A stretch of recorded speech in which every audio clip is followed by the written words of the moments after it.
The first workout we're going to be doing today, it's a push-up, right? So what I need you to do is I need your palms on the ground with your fingers spread wide apart. All right? There we go. Your back is a little bit bent to straighten out your back. So you want to keep the core engaged with this, right? And then the movement is pushing, lowering the body close to the ground, about 1 inch off the ground, and then pushing explosively back up. So I need you to slowly lower your chest to the ground, elbows inwards, your elbows are too out, and then push up. There we go. So you can see with this movement, the agonist muscle is the pectoralis major, which is working the chest, and the agonist is the lats and the triceps, right? And then the joint action, you can see the ones that moving, it's extension and flexion of the shoulder joint and as well as the elbow joint. And then as a personal trainer, what you want to do is you want to stand on the side just to make sure the form is correct and keep your core engaged throughout the entire movement. Okay, so the exercise I'm going to be instructing my client to do today is a squat. Okay, so how you get into position for a squat for safety purposes is you keep your knees aligned with the toes. So you want to keep your knees shoulder width apart. So close your knees a bit. There we go, right? And then you want to maintain a neutral spine. So what you don't want to do is be leaning too forward or too backwards behind, right? So I need you to raise the bar.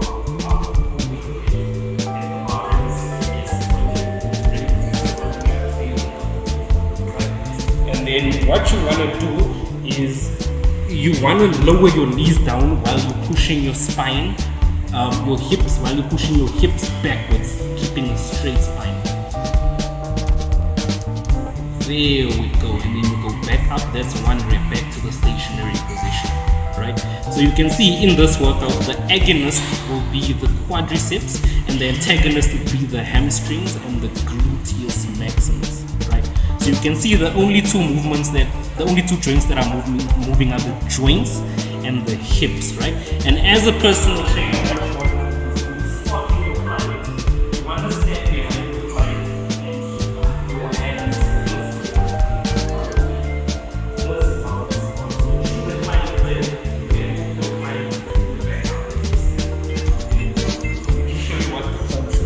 On the side.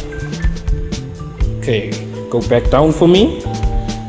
There we go. So you can see that's flexion and extension of the hips as well as the knees.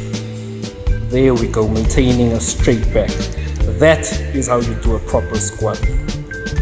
Okay, so the next movement we're going to be doing is a bent over row, right? So the primary muscle that we want to target with the bent over row is going to be the latissimus dorsi, which is mainly this section here of the back, right, under this whole chunk here, right? So when it comes to latissimus dorsi's positioning, or the bent over row's positioning, right, what you want to do is you want to keep the bar the same way you are and bend over. There we go. There we go. Okay, the form, right? So what you want to do is you want to pull the broom towards the lower chest, but for safety, right, you want to avoid rounding the shoulders. So what I need you to do is to keep the shoulders. There we go. There we go. And then come back right up a bit. Bend your knee slightly. There we go. There we go. There we go. Right? So what you want to do is you want to pull the broom towards the lower chest. Right? While there we go. So you can see what's happening is it's activating the latissimus dorsi on the contraction. You can see the back closing here. Right? And then the antagonist muscles will be the pectoralis major because of its stretching, as well as the biceps. They're also at work here, right? So in terms of the joint, this is flexion and extension of the elbow joint. You see the movement of the elbow, as well as flexion and extension of the shoulder joint, right? So as a personal trainer, what you want to do is stand behind your client and make sure that the back is not rounded. We want that straight back so that the lats are getting all the work. We don't want to work the lower back with this workout here. This is picture perfect form when it comes to a bent over row, which can also be a progressive workout.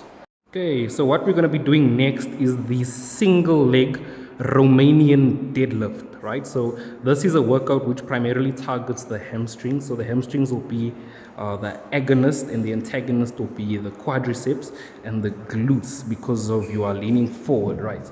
So what you want to do is you want to start these legs. These workouts are done individually on each leg. So what you want to do is I need you to take your right leg, right, and I need you to put it slightly behind the line with your left leg. There we go. There we go. There we go. So you see the movement. I need you to drop the bar towards your shin. Lean forward and drop the bar towards your shin. Okay, so what we don't want is the rounding of the back. You see that curved posture, we don't want that. So what we want to do is we want to keep the lower back straight, right? The leg at the back, move it slightly a bit closer to the one in, there we go, right? And I need you to bend the front knee. Bend it. There we go. Right, so this is a movement which primarily targets the hamstrings, right? And then you can see the joints that are moving. It's flexion and extension of the hips because the hips are moving, and the knees is only slight flexion because it's only bent slightly. It's not a full stretch, right? And then what you want to do as a personal trainer is always make sure that lower back is straight because it can be disastrous, right? And the movement would be you basically just lowering your torso and going right back to the starting position. And always make sure it's balanced. You're doing the same amount of reps on each leg.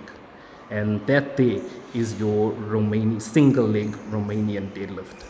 Okay, so the workout we're gonna be doing next is what we call a plank.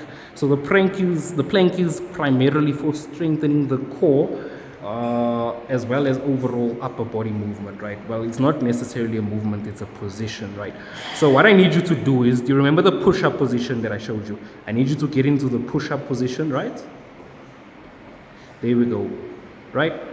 Okay, then I need you to drop onto your elbows. So I need you to put your elbows facing downwards on the ground. Elbows on the mat, flat. There we go. Now put your elbows. There we go. Now you lift the body. There we go. So what you want to make sure as a personal trainer, you see that arch on top. We don't want that. So what you want to do is you want to keep the body in a straight line from the head. So I need you to drop there we go. Right. And then what you can see is what this position is doing is it's working out the rectus abdominis, which is the abs. And then the antagonist muscles is the rectus spinae. When it comes to joints, there's a lot of joint action involved. You can see the ankles are flexed there. The hip, the shoulder, hip, and ankle is all right. It's all engaged, right? So this workout can be progressed with time. So you usually set a timer, and by progressing, you add a certain amount of seconds or minutes depending on the level of difficulty that you want, right?